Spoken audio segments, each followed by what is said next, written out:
بسم الله الرحمن الرحيم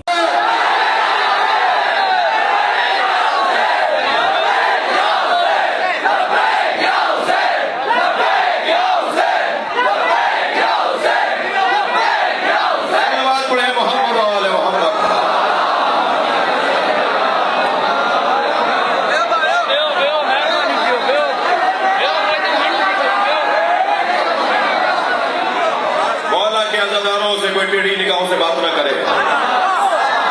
سید وہ ہے جو حسین کا نوکر ہو.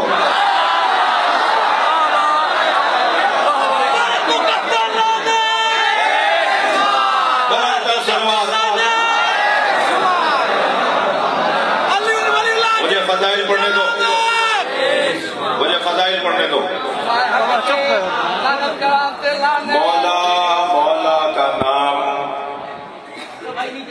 مولا کا نام ہمارے دلوں پر کندہ ہے. بڑے بڑے لوگ آرزویں لے کر مر گئے. خیر پور میں بھی ایک منو مٹی کے نیچے دبا ہوا ہے.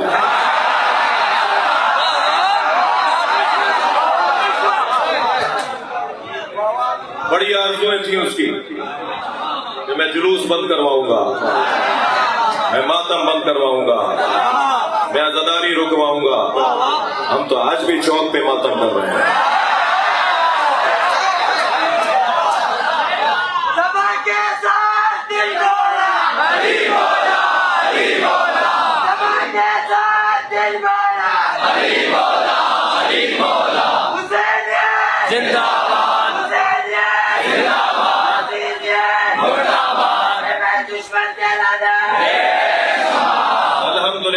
الحمدللہ ہمارا بچہ بچہ مولائی ہے. ہماری ماں نے دودھ میں ہمیں علی پلایا ہے. ہماری ماں نے گھٹی میں ہمیں علی پلایا ہے. سرکار کی خدمت میں جبریل بیٹھے تھے. کہا یا جبریل کم عمر ہو, تمہاری عمر کتنی ہے؟ بیٹا تمہاری عمر کتنی ہے؟ تمہاری کتنی ہے؟ 10 سال. تمہاری کتنی عمر ہے؟ تمہاری کتنی عمر ہے؟ ہمارا بچہ بھی جانتا ہے عمر بولتے ہیں.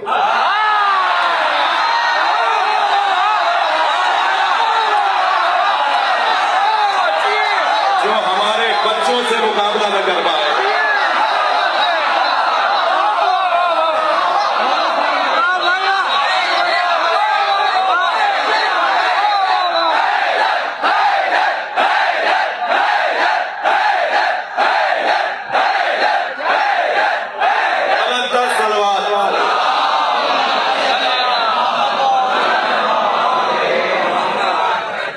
کر لیں جس کا مبلغ علم ہمارے بچوں کے برابر نہیں ہے تو ہمارے علماء سے کیا مقابلہ ہے. یہ توجہ ہے. آپ کی توجہات کا شکر گزار ہوں جو اندر اور باہر بیٹھے ہوئے ہیں. جو میرے عزیز باہر بیٹھے ہیں وہ بھی ایک صلوات یا نعرے کا اظہار دلائیں.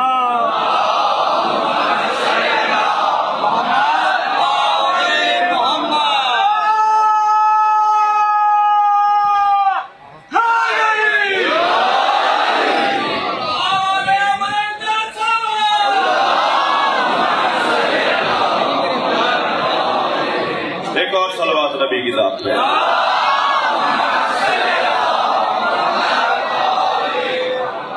توجہ کر رہے ہیں.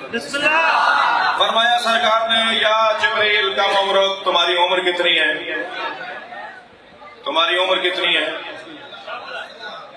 جبریل نے فرمایا یا رسول اللہ نجم یطلع من السماء بعد 70,000 سنہ. یا رسول اللہ ایک ستارہ ہے جو 70,000 سال بعد نکلتا ہے. میں نے اسے 70,000 دفعہ دیکھا ہے. میری عمر اتنی ہے کہ ایک ستارہ 70,000 سال بعد نکلتا ہے. میں نے اسے 70,000 دفعہ دیکھا ہے. فرمایا آج دیکھو گے تو پہچان جاؤ گے. نہیں, تھوڑا بولیے میرے ساتھ, بات کیجیے. آج دیکھو گے تو پہچان جاؤ گے؟ کہنے لگا یا رسول اللہ 70,000 دفعہ دیکھا ہے، فوراً پہچانوں گا، اسی اسنا میں علی آئے گا۔ جیسے ہی مولا آئے کائنات آتے نظر آئے، میرے مولا نبی کی آواز آئی خذ الامامۃ عن جبہتک یا علی، یا علی اپنا امامہ اپنی پیشانی سے اوپر کرو۔ علی مولا نے اپنا امامہ اپنی پیشانی سے اوپر کیا، جبریل کھڑے ہو گئے، ھذا النجم الذی، یہ وہی ستارہ ہے جسے میں نے 70,000 دفعہ دیکھا ہے۔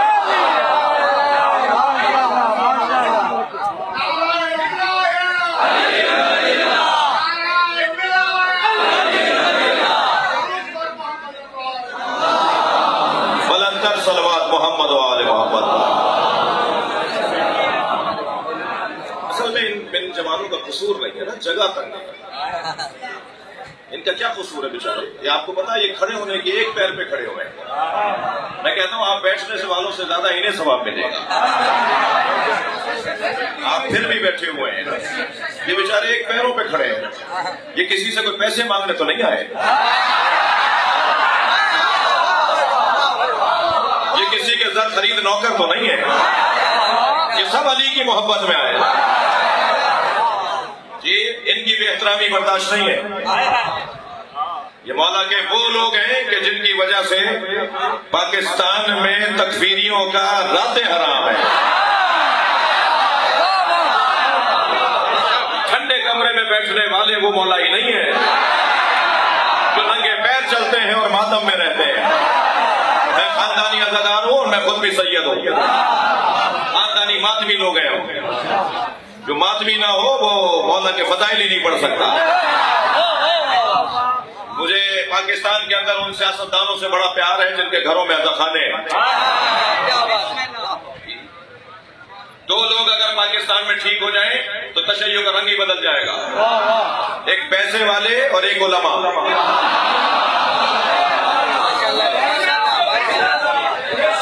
اگر علماء ٹھیک ہو جائیں، ڈرنا دبنا چھوڑ دیں، گھبرانا چھوڑ دیں، جی ہم علی کا نمک کھاتے ہیں کسی اور کا نہیں کھاتے، تو ڈریں گے بھی علی سے، احترام بھی مولا علی کے نام کا ہی ہوگا۔ توجہ ہے؟ ان بیچاروں کا کیا قصور ہے؟ بیچارے میں دیکھ رہا ہوں نا کس تکلیف میں کھڑے ہیں۔ یہ کوئی سیاسی جلسہ تو ہو نہیں رہا،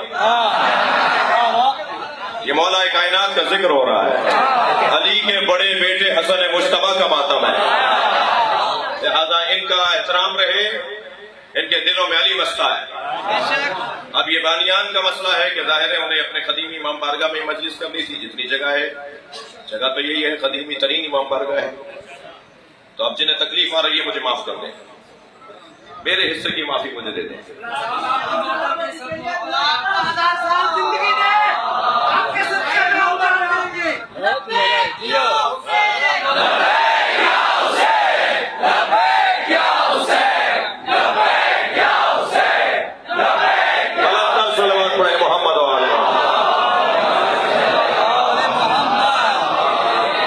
میرے ساتھ ہے آپ رات کی ایک منزل اور آگے آ جاؤں، بسم اللہ، ایک منزل اور آگے آ جاتا ہوں۔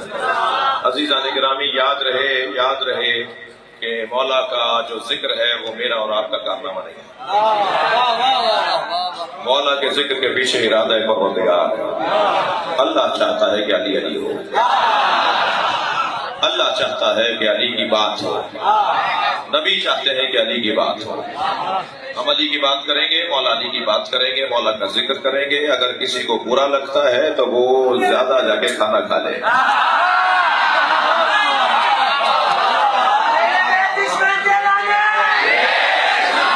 میں آپ کے توسط سے کسی کو پیغام دینا چاہتا ہوں، اور پیغام انہیں دینا چاہتا ہوں جو اس بات پر پریشان ہے کہ صبح وہاں جاتا ہے اور شام وہاں جاتا ہے۔ میں انہیں پیغام دینا چاہتا ہوں کہ میں تو آسمانوں میں جانا چاہتا ہوں، تو میں زمین میں گاڑ کے جاؤں گا۔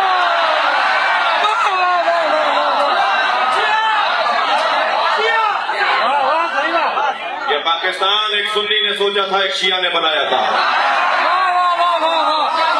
اس پاکستان میں سنی کا بھی وہی حق ہے جو شیعہ کا حق ہے۔ پاکستان کا سنی سمجھدار ہے، شیعہ ہوشیار ہے۔ الحمدللہ الحمدللہ یہ 2% لوگ بھی نہیں ہے کہ جو فرقہ پرستی کر رہے ہیں. یہ کہہ رہے تھے کہ سنیوں کو اتنا بیدار کریں گے کہ شیعوں سے ہاتھ نہ ملائیں. اب سنی تمہیں سنی ماننے کو تیار نہیں. الحمدللہ الحمدللہ گزشتہ 1 مہینے پہلے جب یہ باتیں کی گئیں اس کے بعد سے میری ہر مجلس میں 2 4 5 10 لوگ شیعہ ہو رہے ہیں. اہل سنت آ رہے ہیں اور آگے کہہ رہے ہیں ہم شیعہ ہونا چاہتے ہیں. تم تو اذان بند کروانا چاہ رہے تھے, تمہارے گھر میں علی پہنچ گیا. کیا حسین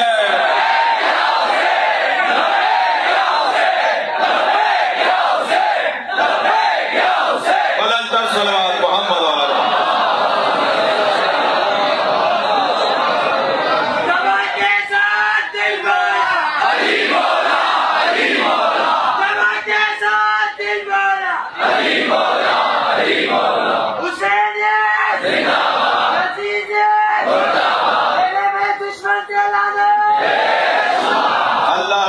اللہ نے جنہیں چنا ہے وہ ابو طالب کا گھرانہ ہے.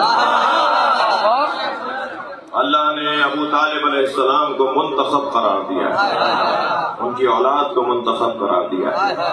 جس مولا کی خدمت میں ہم بیٹھے ہوئے ہیں, مولا کو بلایا گیا ایک دربار میں. مولا نے فرمایا میں نہیں آؤں گا, اور آؤں گا تو خطاب کروں گا. علی کا بیٹا ہے, بولے گا تو علی بولے گا. میں آؤں گا تو خطاب کروں گا, بات کروں گا, کسی کی سن کے نہیں آؤں گا. کہا کہ آئیے خطاب کیجئے. اور میرے مولا حسن دربار سجا ہوا ہے شام کے حاکم کا, مدینے کی بات ہے.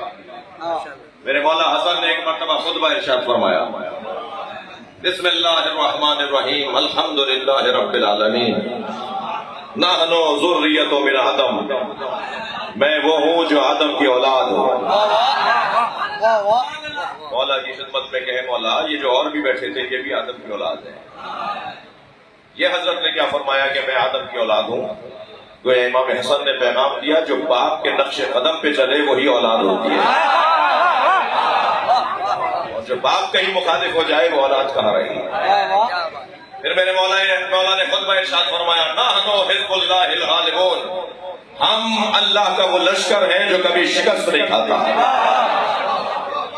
مولا کا خطبہ آگے بڑھا تو ایک مرتبہ مولا نے سانس لیا, ایک لمحے کے لیے توقف کیا.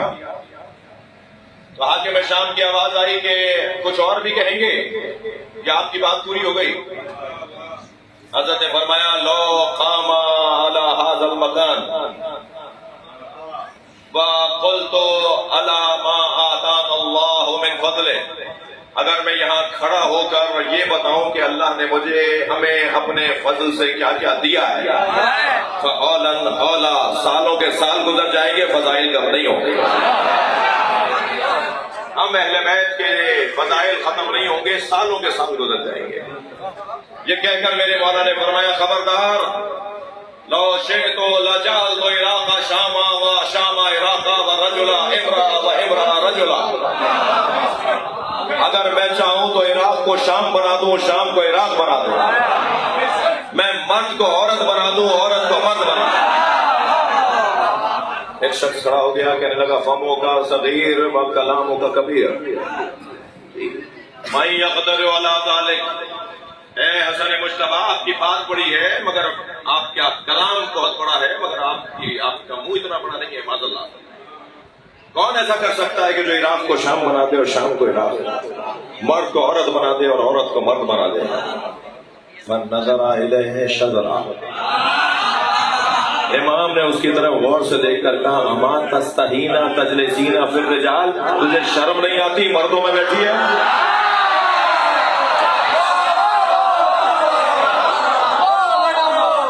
مرتبہ اس کی جنس بدلنا شروع ہو گئی, اٹھ کے جانے لگی. تو میرے مولا نے آواز دی قالا من ورائک, جاتے ہوئے کو آواز دیا.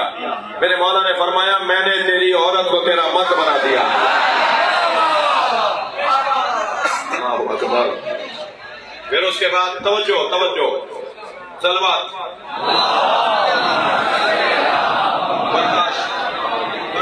بھائی برداشت کرو بھائی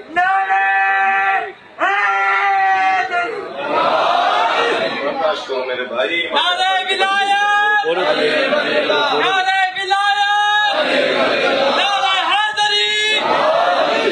توجہ ہے جانے لگا تو امام نے فرمایا میں نے تیری عورت کو تیرا مرد بنا دیا اور تیرے سارے بچے خنثی پیدا ہوں گے. تو ایک مرتبہ آواز آئی آپ کو کچھ اور بھی کہنا ہے؟ تب امام حسن کے جملے سنے. امام اپنا تعارف کروا رہے ہیں، فرماتے ہیں ان العرش سریری، عرش ہمارے ٹھہرنے کی جگہ ہے. وَأَحْمَدُ ضمیری، اور احمد میرا ضمیر ہے. والحسین و وزیری، اور مجھ حسن کے وزیر کو حسین کہا جاتا ہے. حسین میرا مشیر اور وزیر ہے. اللہ اکبر. والجبرائیل فقیری، اور جبرائیل ہمارا فقیر ہے. مولا اپنا تعارف کروا رہے ہیں. اور جب مولا اٹھنے لگے تو اس نے آواز دی کہ جتنے بھی ہدیے تحفے آئے ہیں وہ سب حسن کے سامنے رکھ دو. اور جب سارے تحفے امام حسن کے سامنے رکھے گئے تو کہنے لگا انا ابن فلاں، میں فلاں کا بیٹا ہوں. مولا اٹھنے لگے تو ایک چاہنے والے نے جوتیاں سیدھی کی. اس دروازے پر جوتیاں سیدھی کرنے والا بڑا امیر ہوتا ہے. عزیزو جان لو، ہم امام بارگاہ میں جوتیاں اتار کے بیٹھے نا، ہم امام بارگاہ میں جوتیاں اتار کے آتے ہیں نا جی. مولا علی نے جوتیوں کا نام دنیا رکھا ہے. ہم اپنی دنیا چھوڑ کر آتے ہیں. باہر 2 کروڑ کی گاڑی میں آئے ہوں گے، یہاں حسین کے فقیر ہیں. باہر میں 10 کروڑ کے گھر میں رہتا ہوں گا، مگر جب امام بارگاہ میں آؤں گا تو حسین کا فقیر ہوں.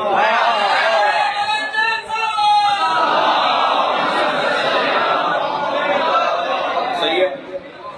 ہمیں اپنے آپ میں رہنا ہوگا، اپنے کپڑوں میں رہنا ہوگا. توجہ ہے. صرف اگر غرور کرنا ہے تو ایک بات پہ کہ علی سینے میں رہتا ہے. گردن ٹیڑھی کر کے اگر کہیں بات کرنی ہے تو پیسے کی بنیاد پہ نہیں. گردن ٹیڑھی کر کے اگر بات کرنی ہے تو اس بنیاد پر کہ میرے سر پر علی سوار ہے، ہمارے سر پر حسین مولا سوار ہے. اور امام حسن کا ذکر ہمارے لیے زندگی کا حاصل ہے. کسی اور موقع پہ خطاب کرنے آؤں گا. بہت سے لوگ تکلیف میں ہیں.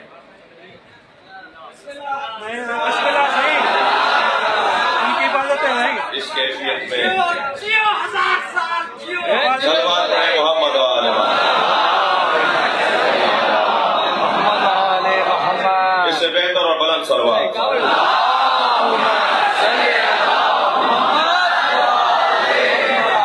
فقیر بیٹھے ہوئے حاجتوں کی برابری کے لیے صلوات.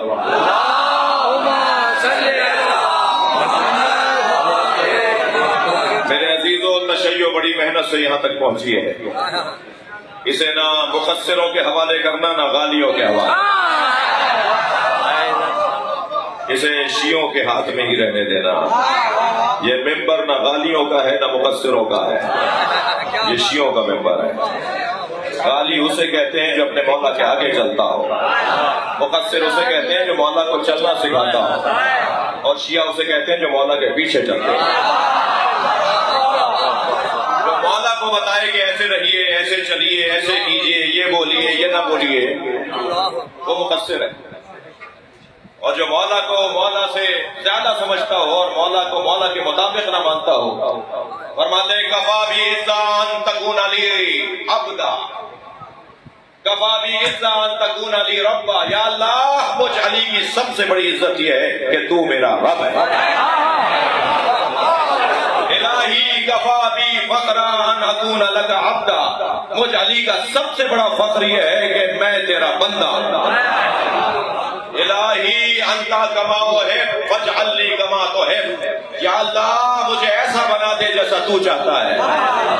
تیسرا جملہ مولا کا، اور پھر ترتیب میں میرے چوتھا جملہ، الہی انتا کما احب فاجعل لی کما تحب، یا اللہ مجھے ایسا بنا دے جیسا تو چاہتا ہے. مولا علی کا جملہ سنیں. یہ تینوں جملے انبیاء نے بھی بولے ہیں، بعض اولیاء نے بھی بولے ہیں، لیکن جو اب جملہ سنانے جا رہا ہوں علی کے علاوہ کسی نے نہیں بولا. فرماتے ہیں الہی انتا کما احب، تو ایسا ہی اللہ ہے جیسا میں چاہتا ہوں.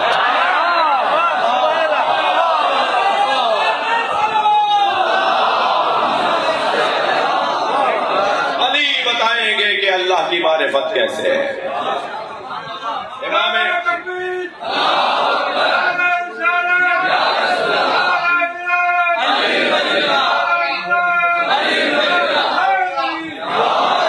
وہ علی کا لال حسن کہ جسے زہر دے کے مارا ہے،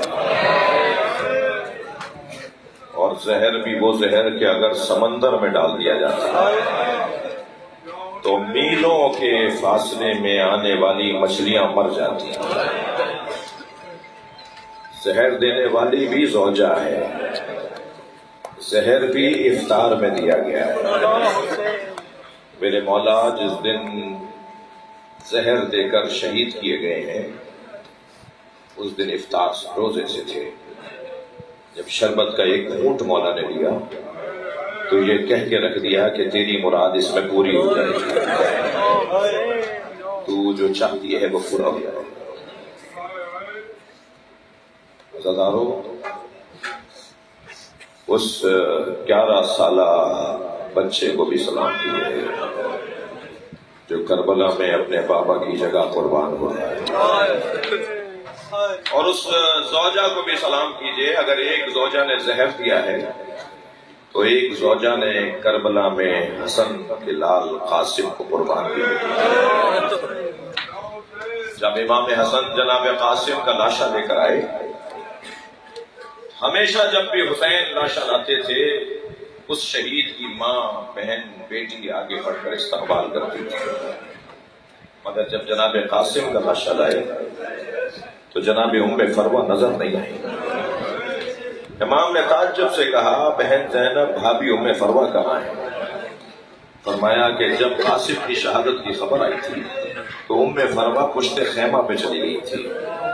اب جا کے جو خیمے کی پشت پر دیکھا تو کیا دیکھا؟ سجدے میں سر ہے، اور بی بی ام فروہ آوازیں دے رہی ہیں، شکرن شکرا، یا اللہ تیرا شکر ہے تو نے میری قربانی قبول کر لی. جیسے ہی سجدہ مکمل ہوا جناب زینب کی آواز آئی، بھابھی آپ کو حسین بلا رہے ہیں. آئی وہاں جہاں قاسم کا لاشا رکھا تھا. قاسم کا خون بھرا لاشا، پامال لاشا دیکھا، آواز دے کر کہا، بھائی حسین مجھے قاسم کا کرتا چاہیے. جوان بیٹھے ہیں، اللہ آپ کی جوانیوں کو سالم رکھے. امام حسین نے نہیں پوچھا کہ بھابھی اس کرتے کا کیا کریں گی جو گھوڑوں کی ٹانپوں سے تار تار ہو گیا، جو گھوڑوں کے دوڑنے سے چاک چاک ہو گیا. مگر ایک ماں کی آرزو تھی. کچھ ہی دیر میں امام حسین نے وہ خون بھرا کرتا جناب ام فروہ کو دے دیا. بی بی نے اسے خیمے میں لے جا کے رکھ دیا. عصر عاشور خیمے لٹے، 11 محرم کو اسیر ہوئے، کوفہ گئے، شام گئے، شام میں اسیر رہے. اسیری سے رہائی کے موقع پہ تبرکات واپس آئے. ایک گٹھری لا کر رکھی گئی. زینب نے کھولا تو جناب زینب نے دیکھا کہ ام لیلا کی چادر ہے. آواز دی، بھابھی آپ کی چادر آ گئی ہے.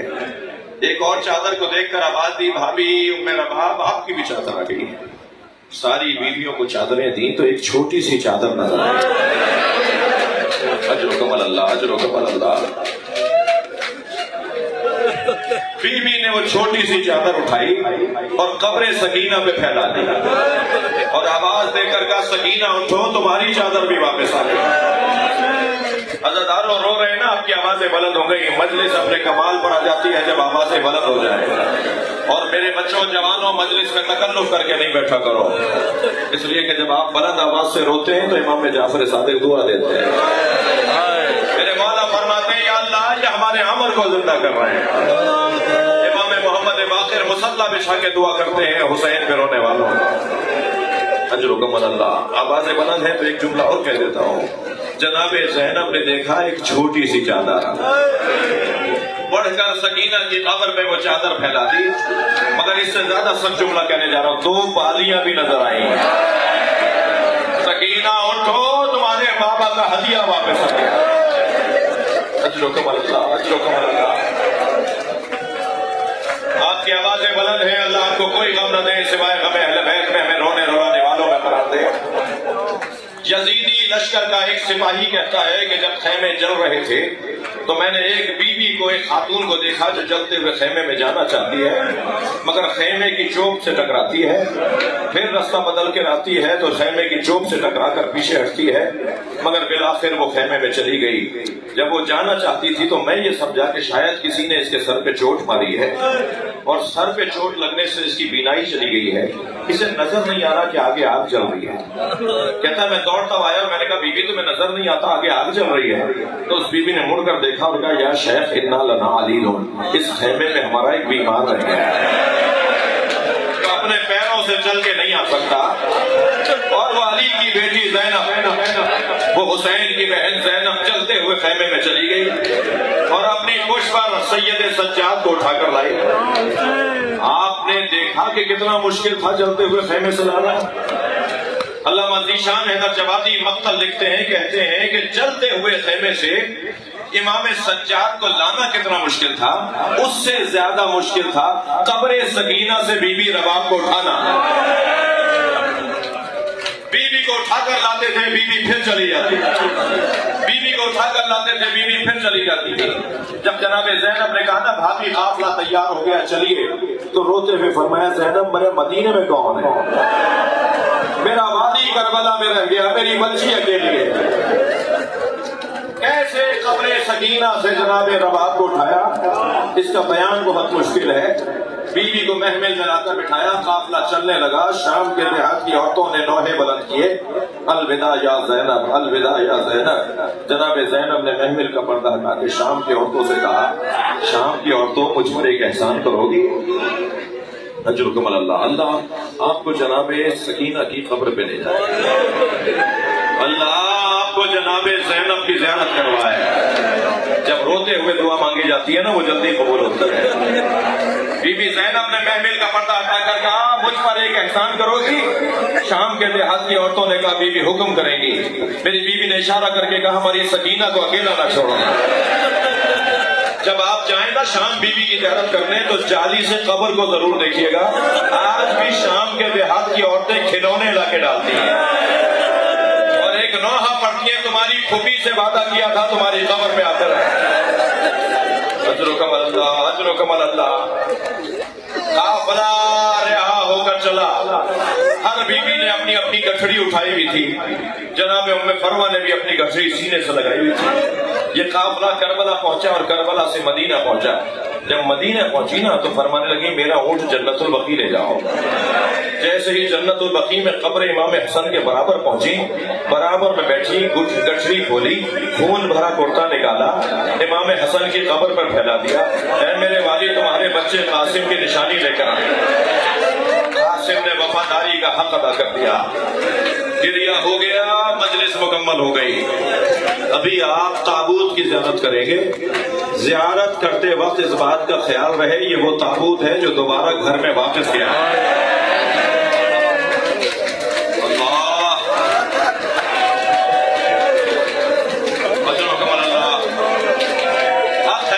زیادہ گریہ ہو، حق ہے کہ اس سے زیادہ گریہ ہو۔ جب ایسے آپ آوازیں بلند کر کے روتے ہیں نا تو خیال رہے برابر میں امام سجاد تو نہیں بیٹھے۔ مجلس خواتین بھی سن رہی ہیں، میں ان تک بھی ایک آواز پہنچاؤں، جب آپ کے رونے کی آوازیں بلند ہوں تو یاد رہے سکینہ بھی مجلس میں آئی ہوئی ہے۔ یہ دکھیا بیوی جسے رونے نہیں دیا گیا، یہ دکھیا بی بی جب روتی تھی تو تماچا مارا جاتا تھا، تازیانہ مارا جاتا تھا۔ 3 جنازوں پر غسال روئے ہیں، جناب زہرا کے جنازے پہ علی روئے۔ رونے کی آواز گلی تک آئی، سلمان نے کہا مولا جب آپ غسل دے رہے تھے تو آپ چیخ مار کے روئے۔ فرمایا جب میں نے سیدہ کو غسل دیا فاطمہ کی 2 پسلیاں ٹوٹی ہوئی۔ اجرکم اللہ، اجرکم اللہ۔ دوسرا جنازہ جس پہ غسال رویا ہے وہ امام سجاد کا جنازہ ہے۔ امام محمد باقر روئے ہیں اور رونے کی آواز گلی تک گئی ہے۔ جب پوچھا مولا سے مولا آپ ایسے کیوں روئے؟ فرمایا میرے بابا کے بدن پہ اب بھی بیڑیوں کے نشان، خوفوں کے نشان۔ تیسرا جنازہ سنیں گے جناب سکینہ کا جنازہ۔ غسالہ روتی ہوئی باہر آئی اور امام سجاد کے سامنے بیٹھ کے کہتی ہے آپ کی بہن کو کیا بیماری تھی؟ یہ 4 سال کی کمسن بچی کیسے دنیا سے چلی گئی؟ آپ کی بہن کو کیا بیماری تھی؟ امام نے فرمایا میری بہن کو کوئی بیماری نہیں تھی. کہا جب میں نے کرتا علیحدہ کیا تو بدن پہ نیلے نیلے نشان. امام کی آواز روتے ہوئے آواز آئی میرے بدن پہ میری بیوی میری بہن کے بدن پہ تازیانوں کے نشان. عزیزانو ابھی آپ تابوت کی زیارت کریں گے. یہ تابوت وہی ہے جسے زینب نے رخصت کیا مگر کچھ ہی دیر بعد بہنوں نے جنازے سے تیر نکالا. پنجتن کے سب کو پتا ہے کہ کائنات پنجتن کی وجہ سے بنی. سنی شیعہ اس بات پر متفق ہے کہ پنجتن سے بڑا کوئی نہیں ہے. پنجتن کے 5 جنازوں کا حال سناؤ. نبی کے جنازے میں 11 لوگ. تھکے نہیں. مجھے اندازہ ہے آپ بہت دیر سے عبادت میں ہیں. نبی کے جنازے میں 11 لوگ. ہمارے سکھر میں اگر کسی معتبر انسان کی رحلت ہو جائے سارا شہر بند ہو جاتا ہے. کائنات کا سب سے بڑا نام نبی کے جنازے میں ہی لوگ نہیں. امت کو اعتراض ہوا علی نے ہمارا انتظار نہیں کیا اور ایک مولا نے خطبہ دیا میں کسی کا پابند نہیں تھا. میں اہل بیت ہوں. اہل بیت کے اوپر ذمہ داری تھی غسل و کفن کی. میں کسی کا محتاج نہیں تھا. مولا علی نے جنازہ دفنا دیا. نبی کے جنازے میں 11 لوگ. تھکے تو نہیں ہیں. سنیں عزیزانو سنیں. اللہ اکبر. اس گھر میں 95 دن بعد زہرا کا جنازہ. آوازوں کو آزاد کریں گے. اس گھر میں سیدہ کا جنازہ 95 دن بعد. سنیں گے 7 لوگوں نے جنازہ اٹھایا. امت کو پھر اعتراض ہوا کہ اہل بیت نے ہمیں جنازے میں نہیں بلایا. اس گھر میں تیسرا جنازہ علی کا جنازہ. اہل سنت کے مطابق 2 لوگوں نے جنازہ اٹھایا. حسنین نے عقب سے جنازہ اٹھایا. آگے سے جنازہ خود اٹھ رہا تھا. علی کے جنازے میں 2 لوگ. بڑا اعتراض تھا امت کو کہ اہل بیت ہمیں جنازوں میں نہیں بلاتے. پہلا اہل بیت کا جنازہ تھا جو امت کے کاندھوں پہ دیا وہ امام حسن کا جنازہ تھا. امت نے اتنے تیر مارے اور 5ویں جنازے کا حال بتاؤں اتنے گھوڑے دوڑائے گئے. زینب بھائی کا لاشا پہچان نہیں پائے.